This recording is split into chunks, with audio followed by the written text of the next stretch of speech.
안녕하십니까. 반갑습니다. 오시면서 주차 때문에 갑자기 주차장이 변경되어서 고생하신 분들도 있을 거고 여러 가지 모양 저희들 안에 다 있을 줄로 믿습니다. 그러나 한 가지 우리가 고백할 수 있는 건 모든 것이 하나님의 섭리 안에서 이루어지는 일들이라는 것입니다. 저희가 미얀마 떠난 지가 올해가 딱 20년 되는 때입니다. 갈 때는 30대 중반이었는데 이제는 올해는 할아버지가 돼가지고 그렇게 참 세월이 이렇게 가는 게 목사님도 자유롭지가 않으실 것 같은데요. 그렇게 될 것 같습니다. 그리고 이 시간에 또 이렇게 강단을 허락해 주신 우리 목사님과 교회에도 감사를 드립니다. 제가 우리 한수강 목사님 잘 아는데요. 참 설교할 게 많으신 분이시죠. 그리고 그 흐름 속에서 한 주를 누군가에게 강단을 내준다는 건 아마 되게 힘든 일이었는데 그렇게 해주셔서 감사합니다. 20년간 있으면서 몇 가지 느낀 것이 있습니다. 이런저런 건 이야기하지 않겠습니다. 그리고 오늘 제가 하는 설교는 아마 교회 단톡방에 PDF 파일이 하나 이렇게 올라가 있는데요. 그것을 같이 이렇게 겸해서 보시면 조금 더 편안하실 것 같고 우리 청소년들은 그것이 더 좋으실 수도 있을 것 같습니다. 20년간 사역을 하면서 몇 가지의 물음이 저희한테 있었습니다. 첫 번째로는요, 미얀마 사람들이 저희한테 하는 이야기예요. 가봤더니 미얀마 사회는 불교가 2500년 지속된 국가잖아요. 그러다 보니까 사실은 불교가 모든 걸 다 해줍니다. 교육, 복지, 의료, 진로 이 모든 걸 다 해줘요. 정부에 그렇게 세금을 많이 내지 않아도 됩니다. 왜냐하면 불교가 재정이 많기 때문에 국가 재정도 일부는 감당을 해줍니다. 캄보디아가 시엠립에 있는 앙코르와트 때문에 먹고 산다라면 미얀마는 불교 성지순례로 또 경제 한 축을 담당하는 국가이기도 합니다. 그런데 그러다 보니까 사람들이 묻는 게 있어요. 우리가 가진 종교 불교를 통해서 이 모든 것이 가능한데 왜 기독교가 또 전해져야 하느냐 묻는 사람들이 있었습니다. 두 번째 질문은 저희 안에서 느껴지는 질문들이죠. 한 15년 동안 NGO 선교를 쭉 해왔어요. 정말 이렇게 진흙땅 파고 위에다 야자수 얹고 사는 그런 동네에서부터 시작을 했던 것 같습니다. 근데 15년 사역을 하면서 느낀 것은 이게 모래를 움켜잡는 것과 같다라는 것이요.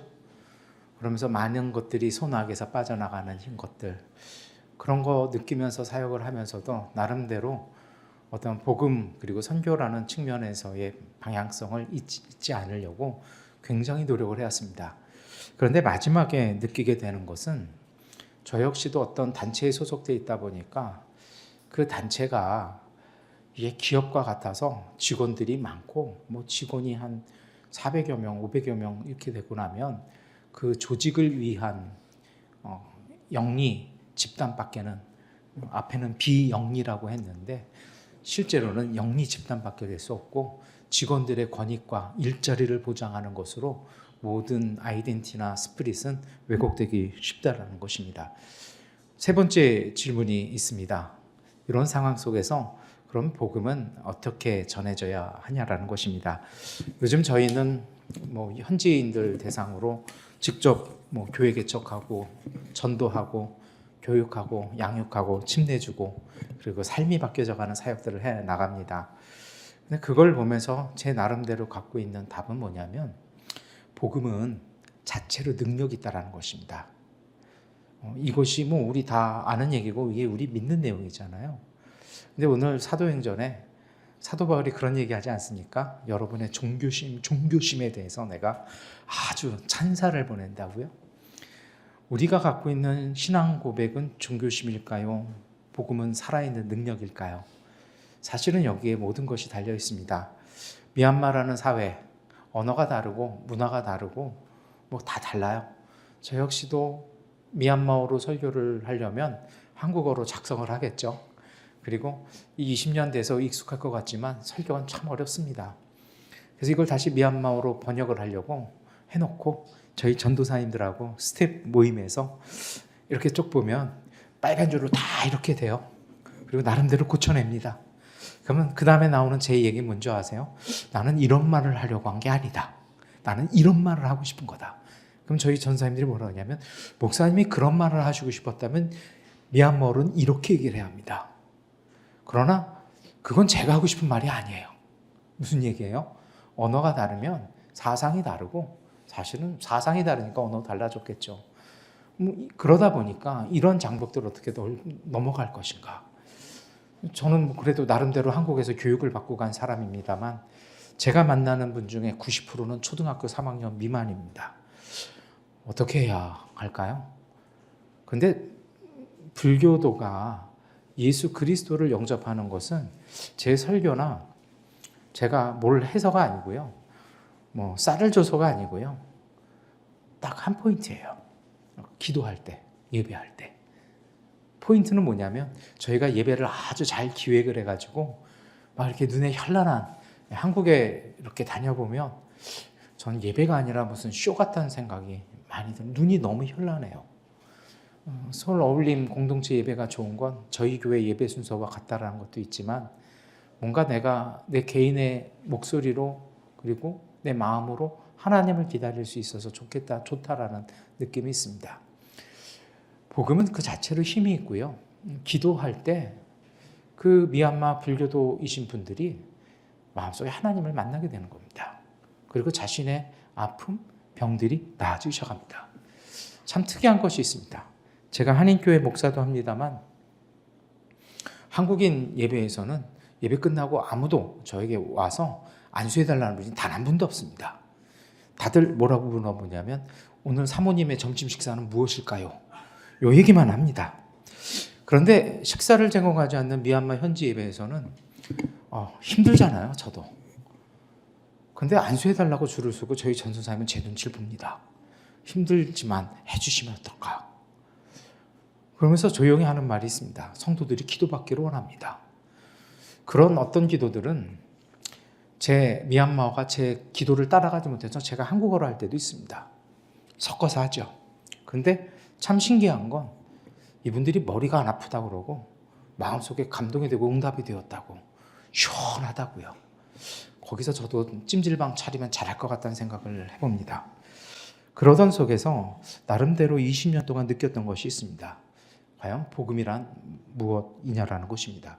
부활절 지난 6번째 주일에 우리가 이것을 잘 생각해 보았으면 좋겠다는 생각을 합니다. 20년 하면서 느낀 것이 있다라면요, 복음은 단지 종교적인 지식을 더하는 일은 아니라는 것입니다. 한국은 여기에 굉장한 함정에 빠져 있는 것 같습니다. 온놈의 세미나가 그렇게 많은지요? 무슨 훈련이 그렇게 많은지요? 훈련받다 보니 실전은 단 한 번도 하지 않는 이상한 체제가 되어버렸습니다. 복음은 사람 안에 새로운 생명의 질서를 깨우는 하나님의 능력입니다. 이게 제가 미얀마에서 체험한 것입니다. 오늘 사도행전 말씀드렸던 것처럼 사도 바울은 아테네를 갔습니다. 철학, 문학, 종교가 뛰어난 곳이죠. 근데 이 사도 바울이요, 저 같았으면 파르테논을 보든지 뭐 이런 걸 했을 텐데, 우리 다 파르테논 가서 하고 싶은 거 있잖아요. 신용카드 이렇게 대봐서 저게 어떻게 휘었나, 이런 거 했을 텐데, 저희 파송교회 선교팀 가셔서 열심히 그거 하시더라고요. 그런데 사도 바울은 엉뚱하게도요, 아무도 기억하지 못하는 신전을 주목합니다. 알지 못하는 신에게 바쳐진 성소였습니다.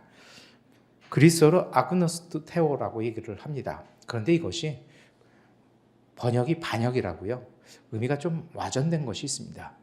이 말씀 그냥 한국어 성서를 읽으면 그리스인들의 종교심이 굉장히 뛰어나가지고 알지 못하는 신에게 제사를 드리지 않으면 그 신이 삐질까 봐 그런 신들을 위해서 unknown God 이렇게 붙여놓은 거 아니냐라고 이해할 수 있습니다. 그러나 양곤에서 저 혼자 성서를 읽을 때 제가 갖고 있었던 건 이런 것입니다. 이것은 단순히 이름이 알려지지 않은 신에 대한 배려가 아니라, 이것은 인간이 끝내 붙들지 못한 자신의 불안, 자신의 두려움을 반영한 것입니다. 내가 제사 지내지 않았을 때 그 신이 기분 나빠서 나에게 보복하면 어떻겠냐라는 마음이 있을 거고요. 그러나 실질적인 건 이 그리스어 안에 담겨있는 의미는 이것보다는 자신의 불안, 그 두려움을 반영하고 있다는 것입니다. 사람들은 불안하기 때문에 움켜잡으려고 합니다. 생존을 위해서는 계산해야 되고 감각과 이익을 따라 살아가야 합니다. 그래서 이러한 체제 속에 살아가다 보면 무엇이 선한가 보다는 무엇이 내게 유익인가, 무엇이 내게 유리한가, 이것을 생각하게 됩니다. 그리고 이러한 생각이 어느 순간 우리 안에서 시스템을 이루기 시작하면 삶은 점점 경쟁 그리고 소비의 방향으로 흐르기 시작합니다. 돈을 써야 내가 사는 것이고 돈을 써야 하기 때문에 나는 돈을 벌어야 하고 더 많이 있으면 더 좋다라는 생각을 합니다. 사도 바울은 이런 것을 끄집어낸 것 같습니다. 그리고 그 안에서 하나님에 대한 고백을 하기 시작합니다. 우리가 그 안에서 살며 움직이며 존재한다. 하나님은 멀리 계시는 것이 아니라 우리가 찾으려고 하면 찾을 수 있다라고 사도 바울은요, 알려지지 않은 신에 대한 두려움, 그 배경 속에서 하나님은 우리 안에가 아니라 우리가 하나님 안에 살고 있다라고 이야기하기 시작합니다. 이 얘기가 갖고 있는 의미들은 그럴 것입니다. 생명의 근원이시라는 것입니다. 복음은 생명입니다. 우리 삶이 그렇잖아요. 제가 제일 못하는 게 뭐 찾는 거 못합니다. 그전에도 못했지만 수술하고 나니까 더 못합니다. 그래서 제 주변에 있는 분들이 굉장히 힘들어합니다. 저 대신 찾아줘야 하니까요. 근데 거기에는 제가 뭘 이럴 것도 있겠지만 몸이 뭔가 불편하면 눈이 흐리게 돼 있습니다. 잘 못 봅니다. 아픈 사람들은요, 잘 보지 못합니다. 그러나 반대로 생명이 충만한 사람들은요, 맑은 눈으로 진실을 보게 돼 있습니다. 또 다른 이야기 하나를 해볼까요? 하나님의 생명 안에 충만한 사람들은요, 내가 눈에 보이는 사실 그 현상 너머의 진실을 봅니다. 하나님의 움직이심과 일하심을 봅니다. 그것이 엘리사와 게하시 이야기에서 우리는 많이 볼 수 있을 것입니다. 그러나 그 하나님의 생명이 약한 이들에게는요, 눈 앞에 것만 보입니다. 다급합니다. 가끔 미얀마에 그런 분들이 있습니다. 이거 다음에 이거 하면요, 하루에 한 700원, 800원 버시는 분이 돈을 어디다 많이 쓰나, 저희 교회 이야기입니다. 이 아주머니 집사님이 어디다 돈을 많이 쓰나 봤더니 복권에다가 거의 많이 씁니다. 심지어 빚을 내서 삽니다. 왜 그걸 사서 빚을 지냐? 가끔 당첨도 된대요. 3,000원, 5,000원에. 그러나 빚은 몇십만 원대에 이르고 있는데요. 이자는 30% 이자인데. 근데 이분에게 아무리 그걸 설명해도요, 그걸 아무리 계산을 해줘도 보지 못합니다. 왜냐하면 가난하기 때문입니다. 그러나 복음은요, 흐려진 마음을 제대로 보게 합니다. 맑게 합니다. 그래서 예수님께서도 우리가 잘 아는 산상수훈에도 마음이 청결한 자가 하나님을 본다라고 말씀하신 것 같습니다. 우리의 눈은 본 뒤 밝았습니다. 그런데 욕망 그리고 우리 안에 있던 두려움들이 우리의 눈을 흐리게 합니다. 그러나 복음이 우리에게 올 때 이 복음은 다시 하나님을 바라보게 합니다. 그래서 이렇게 복음을 만난 사람들은 달라지기 시작하는 겁니다. 어떤 모습이 있을까요? 그것은요, 더 많이 가지기보다는 바르게 살아가는 것이 옳다라고 이야기하기 시작합니다. 자기 이익보다는 생명을 살리는 일을 선택하기 시작합니다. 우리가 자본주의 시대를 살아가고 있지 않습니까? 무한 경쟁이라고 얘기를 합니다. 서로 잡아먹고 내만 남으면 살 것 같지만 그것이 공멸이라는 사실을 모든 사람이 알지만 그것을 인정하지 않은 그 중독이 가장 무서운 것입니다. 그러나 복음은 같이 살아야, 더불어 살아야, 함께 살아가야 그것이 나도 사는 것이라는 걸 보게 한다는 것입니다. 경쟁해야 사는 세상 속에서 이제는 경쟁이 아니고요, 이기는 것이 아니라 선하게 사는 것이 잘 사는 것임을 비로소 보게 되고 깨닫기 시작합니다. 이 이야기 다 알잖아요. 그런데 참 특이한 것이 있죠. 복음 안에 살아가 있는 사람들, 복음 안에서 예수님의 말씀처럼 깨어서 이것을 쫓아가는 이들만이 이 가치를 보게 된다는 것입니다. 그래서 이 복음은 새로운 생명의 질서를 만들어냅니다. 누구든지 그리스도 안에 있으면 새로운 피조물이라 우리가 다 아는 말씀입니다. 그런데 이 말씀이 우리에게 알려주신 것이 있죠. 복음은 단순히 사람을 위로하는 데 멈추지 않는다라는 것입니다. 미얀마에서의 저희의 일과는 사실은 거의 70% 이상은 예배와 기도에 집중되어 있습니다. 새벽 예배 끝나면 탈진합니다. 그만큼 비중을 두고 그만큼 많은 에너지를 씁니다. 왜 그러냐면요. 기도한 대로 일이 되기 때문입니다. 기도해서 내 마음이 깨끗해지지 않고 성령이 이끄심을 느끼지 못하면 내가 가고 싶은 대로 간다는 것입니다. 오늘 교회 들어오실 때 웬 차 하나가 교회 문 앞을 막아놔서 좀 들어오시기 힘들었을 줄 압니다. 범인은 접니다. 미얀마식으로 그냥 해버렸습니다. 저희는 공간만 있으면 해버립니다. 근데 제가 드리고 싶은 건 차를 렌트를 했는데 차 안에 있는 내비게이션이요. 요새는 돈 내야 되더라고요. 그게 안 돼요. 딱 맞추면 모든 데가 다 30분 내에 끊어요. 근데 핸드폰으로 내비를 틀면 1시간 30분이 나옵니다. 어제 아준이네 갔다가 거의 3시간 만에 왕복이 6시간을 찍었는데요. 그러나 차 대비는 여전히 35분입니다. 제가 드리고 싶은 이야기는 이것입니다. 우리 안에 소통함이 없으면, 성령과의 소통함이 없으면요, 우리는 항상 내가 생각한 대로만 갑니다. 그런데 그것이 맞을 수도 있을 것도 하지만 대개는 낭패를 봅니다. 이러한 삶의 변화는요, 복음은 의미를 우리에게 보여줍니다. 복음은 그래서 우리에게 삶의 새로운 중심을 세워줍니다. 내 안에 새로운 기준을 세워줍니다. 이것을 철학에서는 월드뷰라고 얘기하고 우리나라에서는 또 가치관이라고 얘기를 합니다. 동양 철학과 서양 철학이 만나는 단어 차이일 수 있을 것 같지만 가치관이란 말 자체가 군사 유신 정권이 만들어낸 희한한 용어라서 조금 애매하긴 합니다. 새로운 중심을 세운다라는 건 새로운 눈을 갖고 새로운 기준을 갖는다라는 것입니다. 전에는 생존이 삶의 기준이었습니다. 내가 살아야 합니다. 그래서 내가 살기 위한 길들을 갔습니다. 근데 여러분, 이것이 되게 웃기지 않습니까? 내가 살려고 노력하기 이전에 이미 우리는 태어나서 살고 있었습니다. 굳이 사는데 최선 다하지 않아도 됩니다. 이제는 삶이 아니고요, 생존이 아니라 생명이 삶의 중심으로 되는 것, 이것이 바로 복음의 역사입니다. 이렇게 되어질 때 사람이 보이기 시작합니다. 생명이 보이기 시작합니다. 이웃이 보이기 시작합니다. 이런 것들은요, 광야의 만나와도 같습니다. 하나님께서는 이스라엘 사람들에게 하루치 양식만 허락하셨습니다. 내일의 불안을 붙들고 더 쌓아두면 썩어서 악취가 났습니다. 오늘 우리는 어떨까요? 생명을 쌓고 있을까요? 아니면 생존을 위한 걱정과 불안이 우리를 지배하고 있을까요? 예수님께서는 우리를 자유케 하셨습니다.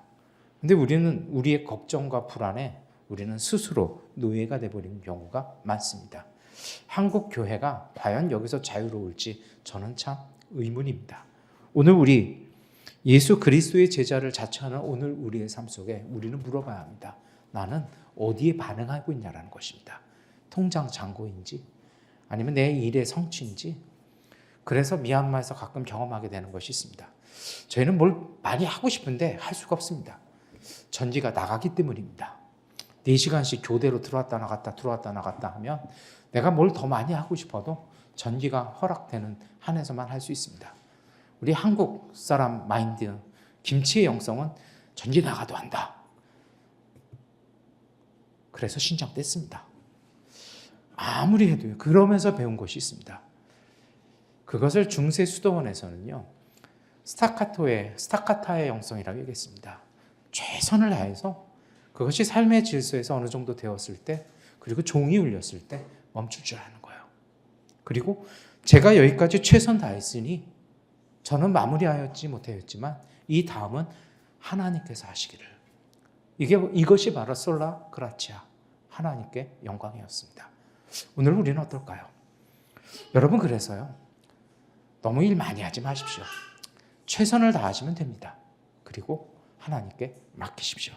우리의 걱정이, 우리의 불안이 우리의 키와 지혜를 자라게 할 수 없습니다. 그러나 믿음은 오늘 우리를 자유케 합니다. 자유한 사람만이 그 가치를 보는 것입니다. 하나님은 만나를 통해서 확보하는 삶이 아니라 신뢰의 삶을 가르치셨습니다. 그래서 우리에게 필요한 건요, 믿음을 갖는 것입니다. 좀 신뢰해 보는 것입니다. 오병이어도 그렇지 않습니까? 부족해 보이죠. 말도 안 되죠. 이걸 들고 온 꼬맹이나 이걸 또 갖고 예수님께 온 이 제자나 참 답답해 보입니다. 그런데 더 답답한 건 이걸 받아든 예수님이 그걸 들고 기도하기 시작했다는 것입니다. 누가 좀 말려야 되지 않을까요? 웬 망신이겠습니까? 근데 그것이 우리가 잘 아는 것처럼 모두를 살리는 삶의 은혜였고 그것을 통해서 남았습니다. 왜 마태복음은 오병이어라고 얘기하고 왜 다른 복음서는 또 다른 숫자가 나올까요? 그건 나중에 성경 공부해 보셨으면 좋겠습니다. 단순히 먹는 것이 해결되었다는 얘기가 아닙니다. 삶을 살아야 될 가치, 삶을 살아가는 목표가 새롭게 주어졌다는 얘기이기도 합니다. 그래서 복음은 우리를 물질의 두려움과 그러한 풍속 속에서요 자유하게 합니다. 대부분의 불교도들이 기독교 예수님을 받아들일 때 고개 흔드는 것이 있습니다. 무섭다라는 것입니다. 이것이 영적인 문제만이 아닙니다. 저희 교회에 한국어를 굉장히 잘하는, 한국어 자격이 6급이니까요. 저보다 더 잘하는 겁니다. 수능 국어본 거의 만점 맞는다는 얘기입니다. 문법으로는 탁월합니다. 이 자매가 어떻게 하다가 우리 교회를 나오게 됐습니다. 나온 김에 예배 시간에 파워포인트까지 넘기는 봉사를 합니다. 예수님을 받아들였어요. 3년 전부터 제가 얘기를 했던 것 같아요. 침례를 받는 것이 어떻겠느냐. 이 자매가 이렇게 얘기합니다. 나는 예수님을 믿는데 내가 침례를 받으면 우리 가족이 위험할 것 같습니다. 목사님, 이해를 부탁합니다. 나는 가족을 위해서 침례만큼은 대신에 한국에 가서 받을 테니까 나중에 교회를 소개시켜 주십시오. 그래서 어느 동네에 사냐고 그래서 제가 서울 어울림 교회를 소개했습니다. 아마 이번 달 말에 결혼해서 비자가 오면 방문할 걸로 압니다.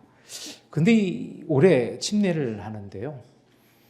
매년 붙다가 올해는 그 얘기를 해서 한국 가서 한수강 목사님한테 받겠구나 했는데 하루 전날 왜 저에게 침례 받으라는 얘기는 안 하시나요? 아니 무섭다고 하고 가족이 위험하다고 해서 괜찮아요. 괜찮을 것 같아요. 이 친구의 마음속에 변화가 생긴 겁니다. 그것이 복음의 능력이죠. 여러분 오늘 우리는 어떨까요? 내 삶의 문제는 있죠. 미얀마는요 없으면 이상한 거예요. 그때는 태풍이 온다는 얘기입니다. 제가 20년 하면서 느낀 게 있습니다. 문제는 항상 있어요. 문제가 없는 것이 평화가 아니고요. 내가 문제를 다스릴 수 있는 게 평화입니다. 호수는 맨날 바람이 붑니다. 그 바람 때문에 난리치는 제자들에게 예수님은 왜 이러냐고, 왜 샬롬하지 못하냐라고 얘기하십니다. 그리고 믿음이 부족하다고 얘기하십니다. 오늘 우리에게도 문제는 항상 있습니다. 다시 말씀드립니다. 문제 없는 게 이상한 겁니다. 중요한 건요, 내가 그 문제를 다스릴 수 있는 사람이어야 합니다. 그런데 놀라운 사실은 하나님은 이미 그것을 주셨습니다. 삶은요, 움켜쥐어야 유지되는 것이 아니라 하나님 안에서 살아가는 것을 배우게 될 때 우리는 문제 너머 위에서 그것을 다스릴 수 있다는 것입니다. 오늘 요한복음의 말씀이 바로 그런 것이죠. 제자들은 예수님의 떠나가심 앞에서 흔들렸습니다. 그래서 예수님이 말씀하십니다. 내가 너희를 고아처럼 버려두지 않겠다고 하십니다. 그리고 성령을 약속하십니다. 그런데 여러분, 순복음교회 목사인 제가 말씀을 드립니다만 성령은 단지 특별한 체험을 주시는 분만은 아니라는 것입니다. 특별한 체험 있죠. 저희 전도사님 같은 경우에 불교가 특심이었는데 침례도 안 받았는데 예배도 안 드렸는데 그냥 자기 삶 속에 예수님을 만났어요. 그리고 방언을 시작했어요. 그리고 예수님에 대해서 이야기하기 시작했어요. 이런 특별한 체험이 있어요. 그런데 보편적인 성서가 증언하는 성령은 우리 안에 하나님의 생명과 마음을 머물게 하시는 분이라는 것입니다. 깨달아지는 거죠. 며칠 전에 어떤 청년 한 30년 동안 상담하다가 그런 글을 제가 인스타에다 올렸습니다. 저한테 길을 자꾸 물어요. 길을 열심히 설명을 해줍니다. 저도 잘 모릅니다. 그러나 저도 좀 알고 싶어서 같이 찾아보려고 열심히 설명을 해줘요. 근데 매번 아니래요. 그리고 매번 이거는요, 저거는요 갖고 와요. 올해는 그런 생각을 해봤습니다. 이 친구는 길을 아는데 정말 그 길을 갈 마음이 있을까? 그 의지는 있는 것인가? 재산 많아서 부자였던 청년이 예수님께 와서 어떻게 해야 구원받겠냐라고 물어봤던 그 복음서의 한 부분이 생각났습니다. 이 교회 자모실이 쓰임되게 돼서 참 기쁘다는 생각을 합니다.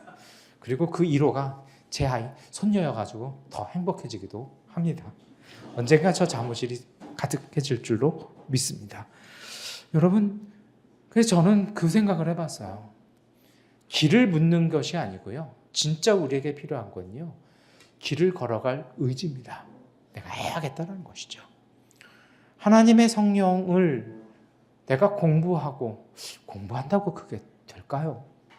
건강해질 수는 있을 것 같지만 이단에 빠지지 않을 수는 있겠지만 그렇다고 성령을 알지 못할 것입니다. 성령은 만나야 합니다. 성령을 만나기 위해서 내 인생의 광야에 내 스스로 들어가서 고요함 속에서 기다리고 만나고 그 장벽을 내 스스로 만들어낸 담벼락을 내 손으로 그것을 허물려는 의지와 영적인 치열함이 있을 때 성령은 비로소 발견합니다. 그리고 한 가지 고백합니다. 하나님은 멀리 계시지 않고 이미 나와 함께 있었다라는 것입니다. 걱정, 욕망, 때로는 기피하고 싶은 마음, 그 불안, 그 마음들이 우리 모르게 담장을 쌓아 올렸습니다. 그리고 그 너머에서 우리가 익숙한 이미지 예수님께서는 두들기고 계시는 것입니다.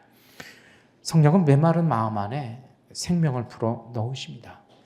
저희도 양곤에서 기도를 참 많이 합니다. 그런데 기도를 잘해서 많이 하는 것이 아니고요. 기도를 못하니까 많이 합니다. 왜냐면요. 기도가 온전해지기 위해서는 반드시 거쳐가야 할 강이 있습니다. 그것은 침묵입니다. 더 이상 할 얘기가 없는 겁니다. 믿음도 안 생기고 불안만 생기고 의심이 생깁니다. 그 소용돌이를 가지고 돌아가면 여전하지만 그 소용돌이를 가지고 그 자리를 지키고 있으면 어느 순간 침묵이 시작합니다. 그리고 그 속에 모든 부유물들이 가라앉기 시작합니다. 그리고 아주 짧은 순간 하나님의 목소리가 들립니다. 그리고 놀라운 건 그것이 마치 빅뱅처럼 그 짧은 그 목소리가 우리의 삶을 이끌어 나가신다는 걸 보게 된다는 것입니다. 그리고 여기에서 생명은 다시 시작합니다. 불안, 두려움, 굳어진 삶 안에 하나님의 숨결이 다시 흘러갑니다.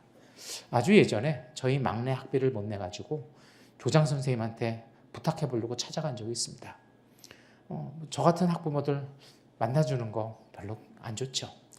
저보다는 보드 멤버들, 이사들을 만나는 게 그분은 더 행복했을 겁니다. 1시간을 기다린 것 같습니다. 기다릴 수밖에 없잖아요. 그런데 기다리는 동안요. 창문 밖에 어떤 건물이 올라가고 있는데 그 속에서 저는 환상을 봤습니다. 나도 곧 건축하겠구나. 그리고 6개월 후에 유치원을 건축했습니다. 그리고 6년 후에 지금의 교회를 건축했습니다. 하나님의 침묵과 하나님의 손길은 신비입니다. 내 생각대로 되는 건 아닙니다. 그래서 성령은요, 삶의 허상을 깨트립니다. 우리가 성령과 무관한 삶을 사는 건 허상에 지배되고 있기 때문입니다. 어떤 것들일까요? 더 가져야 안전하다라는 불안입니다. 인정받아야 한다라는 강박입니다. 물질이 전부라는 그것에서 내 삶이 보장된다라는 이 두려움 속에서 성령은 비로소 우리를 자유케 하시는 것입니다. 그래서 성령은 우리 안에 은혜 그리고 능력을 삶의 힘처럼 느끼게 하십니다. 그래서 사도 바울이 이런 고백을 합니다. 우리가 받은 것은 두려움이 아니라 능력과 사랑과 절제의 영이라는 것입니다. 그리고 이 생명은요, 어떻게 유지해야 할까요? 하나님은 항상 은혜를 주시고 복을 주십니다. 근데 이 은혜와 이 생명이 중단되지 아니하고 끊임없이 성장되고 성숙되어지기 위해서는 필요한 것이 있습니다. 그것은 바로 선함을 갖는 것입니다. 오늘 우리가 함께 읽었던 성경에서도 서신서는요, 끊임없는 선함을 얘기합니다. 왜냐하면 하나님의 생명은요, 사람을 살리고 회복시키는 방향으로 흐르기 때문입니다. 그래서 성령 안에 머문 사람은, 복음을 만난 사람들은 변화하기 시작합니다. 욕망보다는 선함을 선택하기 시작하고요, 자기 이익보다는 생명을 귀하게 여기기 시작합니다. 경쟁보다 사랑과 나눔의 길을 선택하기 시작합니다. 앞에 얘기한 것이죠. 근데 여러분, 이 대목에서 우리가 좀 생각해 보셔야 될 것이 있습니다. 선함이 갖고 있는 능력입니다. 창세기에 아브라함이 나오지 않습니까? 자기 아들의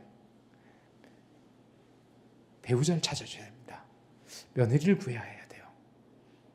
늙은 종을 보내는데요, 이 늙은 종이 구한 것이 있지 않습니까? 한마디로 말하면 선을 실천할 줄 아는 여성이었습니다. 근데 이 선함이라는 것이요, 중노동입니다.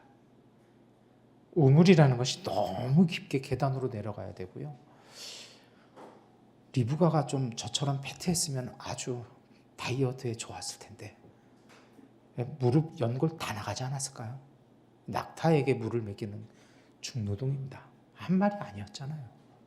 근데 이 중노동을 스스로 자처할 줄 아는 선함, 그 선한 사람이 바로 하나님이 예비하신 사람이라는 것입니다. 그 늙은 종에게 선함은 하나님의 사인을 보는 눈이었습니다. 오늘 우리 시대는 그렇게 얘기하죠. 주님의 음성이 들리지 아니하고 성령의 이끄심이 잘 보이지 않는다고요. 아니요, 이미 있습니다. 보이지 않고 느끼지 않지만 내가 선한 것을 추구할 때 이미 하나님의 궤도 안에 올라가 있는 것입니다. 그래서 생명은 선함으로 나타나고요, 선함은 그 속에서 열매를 맺어가는 것입니다. 그 열매로 우리가 사는 것입니다. 내가 쌓아둔 것이 아니라, 내 노동의 가치가 나를 살리는 것이 아니라 진정한 삶은 그렇게 되는 것입니다. 그래서 작은 친절이 누군가를 살리고요, 용서가 관계를 회복시키는 것입니다. 20년 미얀마에 있어서 가장 힘든 건요, 배신당하는 것입니다. 누군가를 마음 다해서 도와주잖아요. 물질 다해서 도와주면 95%는 배신을 당합니다.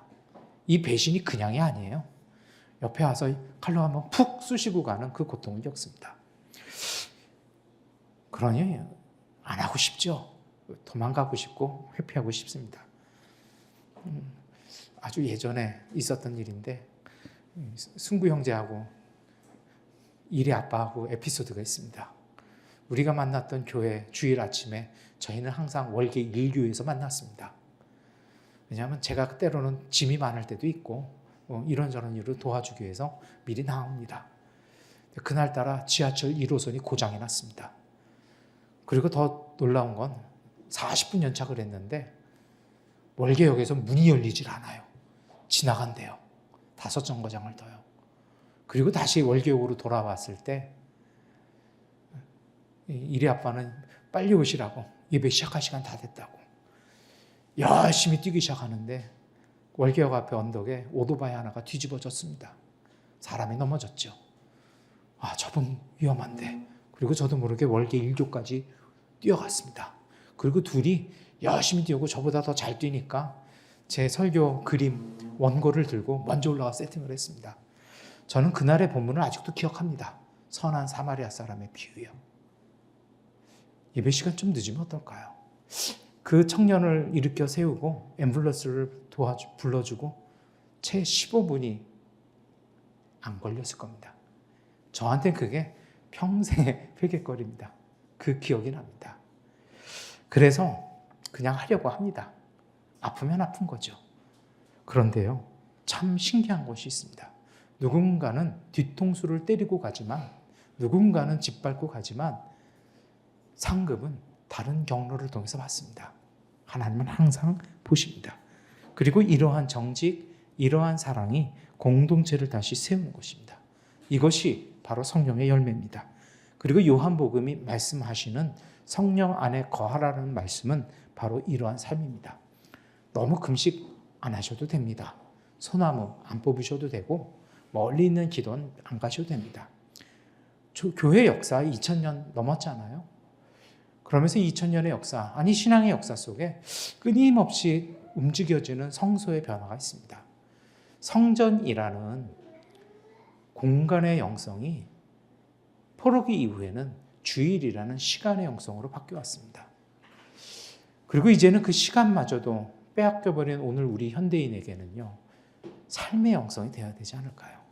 하나님은 내 안에 나와 함께 계시다라는 것입니다. 하나님의 생명이 우리 안에 머물면서 우리의 삶을 조금씩 변화시킨다라는 것입니다. 그래서 베드로전서 3장은 이런 얘기를 합니다. 성도들, 베드로 시대 성도들은 오해, 조롱 속에 살아갔습니다. 그런데 베드로전서는 이런 얘기를 합니다. 그들이 조롱할지라도 바보같이 살라고요. 포기하지 말고 그래도 선을 행하라고요. 바보 소리 듣고 호구라는 이야기 들어도 선을 실천하라고요. 왜냐하면 복음은 사람을 전혀 다른 삶으로 이끌기 때문입니다. 어차피 달라요. 세상은 이익을 따라 살지만 복음은 선을 따라 살아가기 시작합니다. 그러한 선을 따라 살기 시작할 때 우리가 주기의 기도에서 고백하는 하나님의 일용할 양식이 우리에게 주어지는 것입니다. 우리가 선함으로 우리의 새 삶을 바라볼 때 비로소 그 진정한 만나가 내 양식이 되기 때문입니다. 세상이 좀 그렇죠. 열심히 뭔가를 만들어요. 근데 웃긴 사실은 그 만든 걸 내가 먹지 못해요. 그런데 하나님은요, 이미 다른 것을 두었습니다. 오해하실까 봐 말씀을 드립니다. 선함은 단순한 착함을 말하는 것이 아닙니다. 한국어 마땅한 것이 없습니다. 선함은 하나님의 목소리를 듣는 통로입니다. 근데 이것을 선함이라고 얘기하는 것은요, 지나친 신비주의를 벗어나기 위한 것일 것도 같습니다. 무엇이 하나님의 뜻인지를 분별하는 길, 이것이 바로 선한 길입니다. 욕망과 두려움이 마음을 흐리게 해서 하나님의 목소리를 듣지 못하지만 성령 안에서의 선함은 영혼을 맑게 해서 하나님의 뜻을 보게 하는 것입니다. 여러분, 이것이 잘 보여지는 창세기 말씀 있지 않습니까? 분쟁이 생기니까 아브라함이 얘기합니다. 네가 가고 싶은 거 가면 난 무조건 반대 간다. 롯이 본 건 풍족한 곳입니다. 그래서 소돔과 고모라로 신나게 갑니다. 근데 아브라함은 등 뒤로 그 반대로 척박한 곳을 갑니다. 놀라운 사실은 하나님이 비로소 아브라함에게 내 밟는 땅 다 주겠다고 약속을 합니다. 그리고 그 이후의 일들을 우리가 잘 압니다. 신앙에는요, 무엇이 유리한가가 아니라 무엇이 옳고 무엇이 선한 건지를 묻는 것입니다. 이러한 물음이 있을 때 믿음도 있는 것입니다. 손해보려고 하지만 정직하게, 미워하지만 용서하려고, 나 살기도 힘들지만 함께 살 길을 찾아보는 것, 이것이 바로 선함입니다. 그리고 이 선함 속에 생명은 열매를 맺는 것입니다. 그 선한 선택이요, 가정을 살리고요, 그 인내가 공동체를 세워나가고 그 사랑이 다른 생명을 살리는 것입니다. 선함은 복음을 살아내는 길입니다. 이게 교회 생활이죠. 미얀마에서요, 불교도가 변화하는 자리는 바로 이 자리입니다. 대부분 처음 만나면 고개를 흔듭니다. 기도 안 해줘도 된다고, 안 찾아와도 된다고요. 선함으로 살아가다 보면 어느 순간 예배실에 그분들이 와 있는 걸 봅니다. 그리고 안 오셔도 될 것 같다고 얘기하지만 계속 옵니다. 선함은 하나님의 마음을 닮아가는 과정입니다. 복음 자체는요, 서두에 그런 말씀을 드렸죠. 그 자체가 능력이라고요. 능력이라는 말은요, 변화를 가져온다라는 것입니다. 미얀마에서 보는 가장 큰 변화는요, 환경이 아니라 그 사람의 마음 내면입니다. 한국교회 성도들은요, 대부분 환경이라고 얘기를 합니다. 우리의 내면은 그대로 기부스에 둡니다. 그리고 그 속에서 썩기 시작했습니다. 체념 속에 있던 사람이 다시 살아나고요, 술에 쩌든 사람이 그 술 끊으려고 노력을 합니다. 단 한 번에 끊어질까요? 전 그런 거 못 봤습니다. 3년, 4년 정말 금단 현상 때문에 더 극심한 고통을 합니다. 지기도 하죠. 그러나 끊임없는 싸움을 살아갑니다. 그 속에서 변화되어지는 것입니다. 눈빛이 바뀝니다. 두려움에 눌려있던 사람이요, 평안을 얘기하기 시작합니다. 중간에 그런 말씀 드렸는데요, 문제는 항상 있다고요. 그런데 놀라운 사실은요, 어떤 사람에겐 그게 문제인데 어떤 사람에겐 그게 재료입니다. 바라보는 시각이 달라져. 이것 때문에 난 얼마나 고통스러울까라고 보는 사람이 있다면 하나님께서 이것을 어떻게 바꾸어 가실까 기대하는 사람들이 있다는 것입니다. 중요한 건 기도한 대로 됩니다. 이러한 변화는 사람의 설득만으로 되어지는 것이 아닙니다. 복음은 그 자체가 능력이 있습니다. 그래서 바울은 복음은 하나님의 능력이라고 로마서에서 얘기합니다. 이제 좀 마무리를 하려고 하니 지치신 분들은 희망을 가지십시오. 복음은 단순한 정보를 전달하는 것이 아닙니다. 사람 안에서 생명을 일으키고 삶의 방향을 세워나가는 것입니다. 그래서 여러분, 선교는요, 프로그램이 아닙니다. 그건 생명의 역사입니다. 이게 20년 하면서 이제는 야르가 뭔 뜻인지 모르는 이제 할아버지 된 선교사의 깨달음이기도 합니다. 그러다 보니까요, 그런 생각이 들어요. 뭐냐면요, 이러한 일들이 더 본격적으로 우리 안에서 중심적으로 일어나겠다는 것입니다. 그래서 복음과 생명이 공동체 안에 들어가서 새로운 질서를 만들어내야 하겠다는 것입니다. 세상의 문화는 경쟁과 확보 얘기하지만 복음은 신뢰와 나눔과 생명을 가르칩니다. 그런데 이 분기점이 어디서 시작합니까? 내 마음, 내 내면, 내 삶입니다. 삶의 거룩한 질서 속으로 우리를 가지고 들어가는 것입니다. 미얀마 초창기 10년은 기도를 못할 조건, 예배를 안 드려야 될 조건이 너무 많았습니다. 저희가 단 한 가지 잘한 것이라면요, 그럼에도 불구하고 기도하고 예배 자리를 지켰다는 것입니다. 그래서 불평할 때도 있고 몸이 아플 때도 있고 이러저러 할 때도 있었지요. 그러나 어떻게 됐든 지금 잘 살아있지 않습니까? 그리고 어떻게 됐든 변화된 형제들이 있고 자매들이 있고 공동체가 세워져 갑니다. 여러분, 오늘 우리 안에 뭘 필요할까요? 종교가 아니고요, 우리 스스로의 신앙 안에 있는 두려움, 그 거짓된 허상 속에서 정말 우리가 예수 그리스도와의 만남, 그 만남을 가지기 위한 진실한 고민이 있어야 되지 않을까요? 내가 이 사람하고 결혼을 정말 해야 될까 고민하신 것처럼 우리의 매일의 신앙 속에 이것이 있어야 될 것 같습니다. 그 길 통해서 진정한 생명의 길, 성화는 이루어지기 시작합니다. 성령의 이끄심, 조명은, 이 일루미네이션은 그래서 우리를요, 우리의 한계에서 새로운 한 발자국을 내딛게 합니다. 어제도 같고 오늘도 같고 10년 전이나 앞으로 10년 후나 동일할 것이다. 그 신앙이야말로 회칠한 무덤인 것 같고요, 그 손길이 예수를 십자가에 못 박았습니다. 오늘 우리 속에 하나님은 끊임없이 우리를 이끄십니다. 마지막 이야기 하나 하겠습니다. 이것을 우리는 시험이라고 얘기합니다. 문제라고 얘기하고 광야라고 얘기합니다. 왜 문제일까요?